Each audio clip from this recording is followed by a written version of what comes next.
अन्य समाचारोની વાત કરીએ તો અમરેલી ખાતેથી સમાચાર સામે આવી રહ્યા છે। એક જ પરિવારના બે બાળકો પાણીમાં ડૂબી ગયા છે। તો મહત્વપૂર્ણ સમાચાર અમરેલી ખાતેથી સામે આવી રહ્યા છે। પરિવાર પર આબ ફાટ્યું હોય તેવી પરિસ્થિતિ સર્જાઈ। એક જ પરિવારના બે બાળકો નદીમાં ડૂબ્યા। ખાંભા તાલુકાના ભૂંડડી ગામની આ સમગ્ર ઘટના છે। તો અમરેલી ખાતેથી સમાચાર સામે આવી રહ્યા છે। અકસ્માતનો આ મામલો સામે આવી રહ્યો છે। તો અમરેલીમાં અકસ્માતની ઘટના બની છે। લાઠી ચાવંડ વચ્ચે અકસ્માતમાં યુવકનું મોત થયું છે। તો આ ગમખ્વાર અકસ્માત સર્જાયો। એસટી બસ અને બાઇક વચ્ચે અકસ્માતમાં બાઇક ચાલકનું મોત થયું છે। મંત્રી જીતુ વાઘાણી અને કૌશિક વેકરિયા પણ ત્યાંથી પસાર થતા હતા।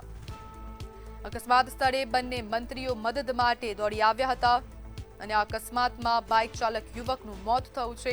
તાત્કાલિક એસપીને ટેલિફોનિક મદદ માટે સૂચના આપવામાં આવી હતી। એસટી બસ અને બાઇકની વચ્ચે આ ગમખ્વાર અકસ્માત સર્જાયો। બાઇક સવાર લાલજી ચૌહાણને ગંભીર ઈજાઓ થતા મોત નીપજ્યું છે।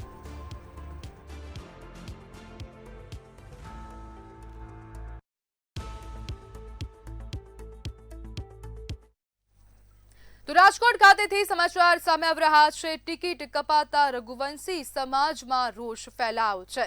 તો આ સમાચાર સામે આવી રહ્યા છે। રાજકોટ ખાતેથી આગામી સમયમાં સ્થાનિક સ્વરાજ્યની ચૂંટણી યોજાવા જઈ રહી છે અને અનેક પક્ષોમાં અનેક સમાજમાં ટિકિટ ન મળતા રોષની લાગણી છે। ત્યારે ટિકિટ ન મળતા રઘુવંશી સમાજમાં પણ હવે રોષની લાગણી ફેલાઈ। ટિકિટ ફાળવણીમાં રઘુવંશી સમાજની અવગણના થઈ હોય તેવા આક્ષેપ કરાયા। રાજકોટમાં રઘુવંશી સમાજનું મહાસંમેલન યોજાશે। વોર્ડ નંબર 1, 2 અને 3 માં ટિકિટ કપાતા વિરોધનો સૂર ઉઠવા પામ્યો છે।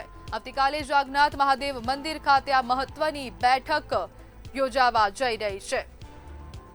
ટિકિટ કપાતા રઘુવંશી સમાજમાં રોષની લાગણી ફેલાઈ છે।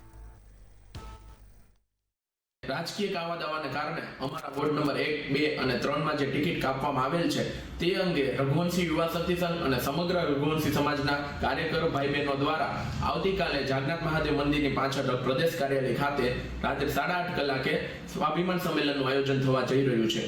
આ સ્વાભિમાન સંમેલનમાં રઘુવંશી સમાજના વડીલો તેમજ યુવાનો મળીને આગામી દિવસોમાં જે મહાસંમેલન યોજાવાનું છે તે અંગેની વિસ્તૃત ચર્ચા કરવા જઈ રહ્યા છીએ। આપ સૌ જાણો છો કે રઘુવંશી સમાજ વિધાનસભા 69 માં 70,000 થી પણ વધુ મતદારો ધરાવે છે અને આ ભાજપનો ગઢ ગણાય છે અને ભાજપના ઘણા મોટા નેતાઓને અમે જીતાડવા જંગી બહુમતીથી જીતાડવા માટે વર્ષોથી કાર્યશીલ રહ્યા છે અને ભાજપની સૌથી મોટી બેંક મતદાન બેંક અમે રઘુવંશી સમાજ ગણાય છીએ અને અમારા જ રઘુવંશી સમાજના ઉમેદવારોની ટિકિટ કાપવાની જે કાવતરું ઘડવામાં આવેલ છે તે માટે આવતીકાલે ભારતીય જનતા પાર્ટીના વિરુદ્ધ મતદાન અંગે મહાસંમેલન યોજવા માટેની જે ચર્ચા થવાની છે। તો સુરતથી સમાચાર સામે આવી રહ્યા છે। જે ભાજપના ઉમેદવાર છે સુધા પાંડે તેમનો ડિગ્રી વિવાદ હવે વધુ વકર્યો છે। તો મહત્વપૂર્ણ સમાચાર સુરત ખાતેથી સામે આવી રહ્યા છે। આજે સવારથી જ સુધા પાંડે વિવાદોમાં ઘેરાયા છે અને તેને જ લઈને હવે આ વધુ અપડેટ। ભાજપના ઉમેદવાર સુધા પાંડેના ડિગ્રી વિવાદ જે છે તે વકર્યો છે। માસ્ટર ડિગ્રીના વર્ષમાં છેડછાડનો કોંગ્રેસનો આ ગંભીર આક્ષેપ। 1999ના આંકડામાં ફેરફાર હોવા છતાં ફોર્મ મંજૂર થયું હતું અને તેને જ લઈને હવે વિપક્ષ દ્વારા સવાલ ઉઠાવવામાં આવ્યા। ચૂંટણી અધિકારીએ ફોર્મ મંજૂર કરતા તટસ્થતા સામે સવાલો ઉભા છે। કોંગ્રેસ પ્રમુખ વિપુલ ઉધનાવાડાએ ચૂંટણી પંચમાં ફરિયાદ કરી છે। જે ભાજપના કેટલાક વોર્ડની અંદર એવા કેન્ડિડેટો છે જેઓએ ખૂબ ખોટી રીતે ફોર્મ ભર્યા છે, માહિતીઓ ખોટી આપી છે, એફિડેવિટો ખોટી આપી છે। 2 બચ્ચાની હવે 3 બચ્ચા છે, કેટલાકને 4 બચ્ચાઓ છે, છતાં પણ આ ચૂંટણી પંચના અમારા વાંધા હોવા છતાં પણ તેઓના ફોર્મ માન્ય રાખવામાં આવ્યા છે ને તેઓને લડવા દેવામાં આવ્યા છે। એટલે અમારી આ બાબતસરની માંગણી છે કે ફેર તપાસ થાય અને આવા ઉમેદવારો છે તેઓની ઉમેદવારી પત્ર રદ થાય અને ચૂંટણી સરળતાથી અને આદર્શ સંહિતાના પાલનથી જે કોડ ઓફ કન્ડક્ટ છે ચૂંટણીનો એ પ્રમાણે થાય એવી માંગણી પણ અમે કરી રહ્યા છીએ। આ બાબતસર તો સુરત કોંગ્રેસે કલેક્ટર કચેરી ખાતે ઉગ્ર વિરોધ પ્રદર્શન કર્યું છે। તો આ સમાચાર સામે આવી રહ્યા છે। સુરત ખાતેથી કલેક્ટર કચેરી ખાતે ઉગ્ર વિરોધ પ્રદર્શન કરવામાં આવ્યું। તો કોંગ્રેસ હવે આકરા પાણીએ ઉતરેલી જોવા મળી રહી છે। સુરત પોલીસની એસઓજી શાખા સામે ગંભીર આક્ષેપ કર્યા છે। ઉમેદવારોને ધમકાવવામાં આવતા હોવાના આક્ષેપો કરવામાં આવ્યા છે. કોંગ્રેસ દ્વારા ભાજપ પર પણ આક્ષેપો કરવામાં આવ્યા કે લોકશાહીની હત્યા કરી હોય તેવા પણ આક્ષેપો થયા છે.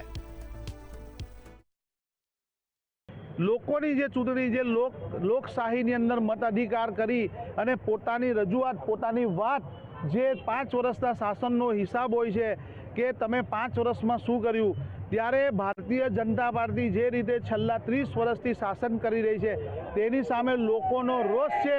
કોંગ્રેસ જીતી રહી છે એ બાબતસરની ઢાંકમાં આ શાસકોના માનીતા અધિકારીઓ અને માનીતું એક પોલીસ શાખા છે, સ્પેશિયલ ઓપરેશન ગ્રુપ, જેઓનું કામ છે ખૂબ જ ગંભીર ગુનેગારોને પકડવાનું, આતંકવાદીઓને, ડ્રગ ડીલરોને તેઓ વિરોધ પક્ષના નેતાઓ, વિરોધ પક્ષના ઉમેદવારોની પાછળ પડી ગયા છે.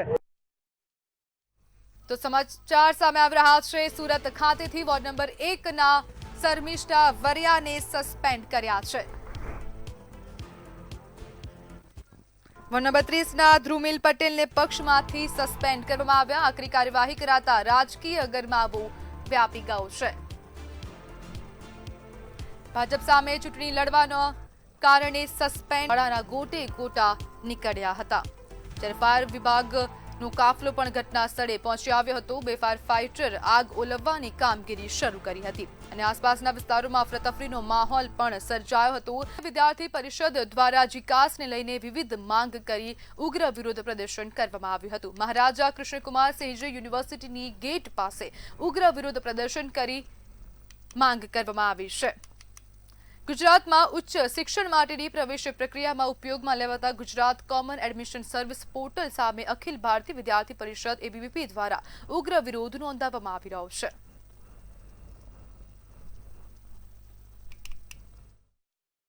જીકાસ પોર્ટલમાં આવેલી વિવિધ ખામીઓને લઈને અખિલ ભારતીય વિદ્યાર્થી પરિષદ દ્વારા ગુજરાત પ્રદેશભરમાં દરેક જિલ્લા કેન્દ્ર ઉપર આંદોલન કરવાનું આયોજન હતું.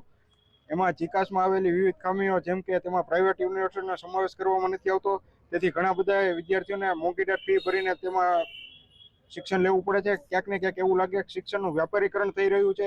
તેમજ વિદ્યાર્થીઓની પાસે જીકાસ પોર્ટલમાં રજીસ્ટ્રેશન નામે 300 રૂપિયા ફી ઉઘરાવવામાં આવી રહી છે, જે ક્યાંક ને ક્યાંક એવું લાગે છે વિદ્યાર્થી માટે ભારણરૂપ બની રહી છે. ભાવનગરમાં તસ્કરોના આતંકની ઘટના સામે આવી છે. શહેરના મુખ્ય બજાર ગણાતા વોરા બજારમાં સોનીની દુકાનના તાળા તૂટ્યા હોવાનું સામે આવ્યું. ત્યારે વોરા બજારમાં આવેલી સોનીની દુકાનમાં મોડી રાત્રે તસ્કરો ત્રાટકી આશરે 10,000 રૂપિયાની ચોરીની થયાનું માલિકે જણાવ્યું હતું. આ મામલે પોલીસને જાણ કરવામાં આવી હતી. મારી દુકાને રાતના અજાણ્યા શખ્સોએ તાળા તોડી અને અંદરથી શું ગયું મેં જોયું નથી હજી, અને મારા બહારના કેમેરા તોડી નાખેલા છે. એ બધું સામે અમારી દુકાનની સામે કેમેરા છે, એમાં આવી ગયું છે કે 3 જણા આવેલા છે, મોઢે રૂમાલ બાંધેલો છે અને હવેલી બાજુ ગયા છે દુકાન તોડીને પછી. એટલું અમને દેખાય છે. હજી દુકાનની અંદર અમે પ્રવેશ નથી કર્યો. આશરે સાંજે લગભગ 10,000 રૂપિયા જેવું દુકાનમાં હતું સાંજે. અત્યારે હજી અંદર અમે ગયા નથી એટલે શું જોયું અમે ન કહી શકીએ.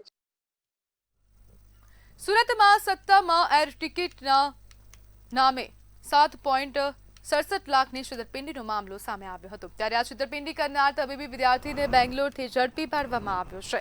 સુરત ટ્રાવેલ એજન્ટ સાથે 45 બોગસ ટિકિટથી છેતરપિંડી કરી હતી. આરોપી પાસેથી 29 બેંક એકાઉન્ટ મળી આવ્યા છે. તેમજ દેશભરમાં 22 કરોડથી વધુનું ફ્રોડ કર્યાનો ખુલાસો થયો છે. જ્યારે સમગ્ર મામલે સુરત સાયબર ક્રાઇમ સેલે વધુ તપાસ હાથ ધરી છે.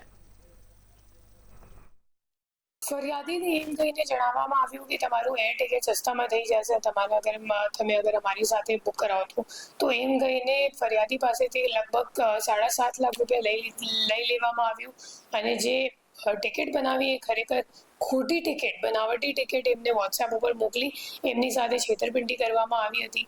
અને જે એજન્સી છે એમની સાથે કોન્ટેક્ટ જે ફરિયાદી છે એમનું એક લિંક મારફતે થયું હતું અને વોટ્સએપ ઉપર આખી વાતચીત થઈ હતી અને એવી રીતે એમની સાથે છેતરપિંડી કરવામાં આવ્યું હતું.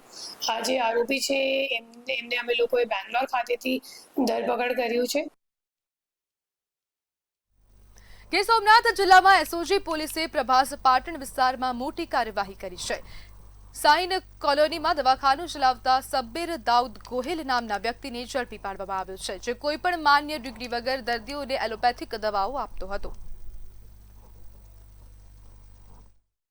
નજીક મોડી રાત્રે એક યુવાનની હત્યાની ઘટના સામે આવી હતી, જેના કારણે વિસ્તારમાં ચકચાર મચી ગઈ હતી. પ્રાથમિક અનુમાન મુજબ માથાના ભાગે ઘા મારી હત્યા કરવામાં આવી હોવાનું માનવામાં આવી રહ્યું છે. ઘટનાની જાણ થતાં તાલુકા પોલીસ સ્ટેશનનો સ્ટાફ તાત્કાલિક સ્થળ પર પહોંચી તપાસ હાથ ધરી હતી.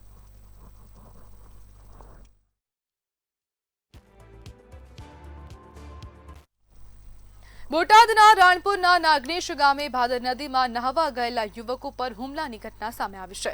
માહિતી મુજબ 15 થી 20 લોકોના ટોળાએ નદીમાં નહાતા યુવકો પર ઘાતક હથિયારો વડે હુમલો કર્યો હતો, જેના કારણે વિસ્તારમાં અફરાતફરી મચી ગઈ હતી. ઘટનામાં 7 જેટલા યુવકો ઇજાગ્રસ્ત થયા છે અને તેમને 108 એમ્બ્યુલન્સ દ્વારા રાણપુર સરકારી હોસ્પિટલમાં ખસેડવામાં આવ્યા હતા.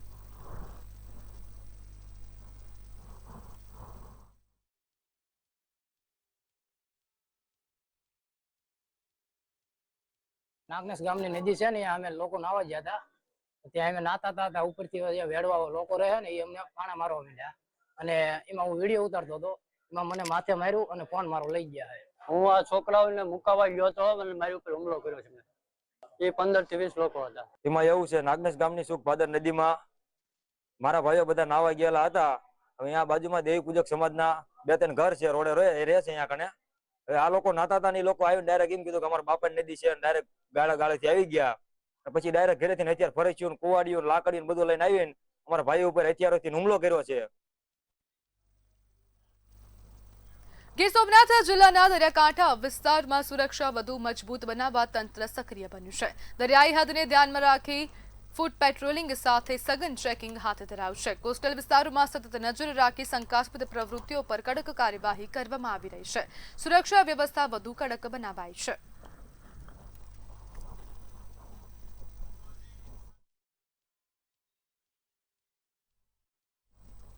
તો સમાચારમાં હાલ બસ આટલું જ. હવે જુઓ સીધો સંવાદ મારા સહયોગી રોનક સાથે.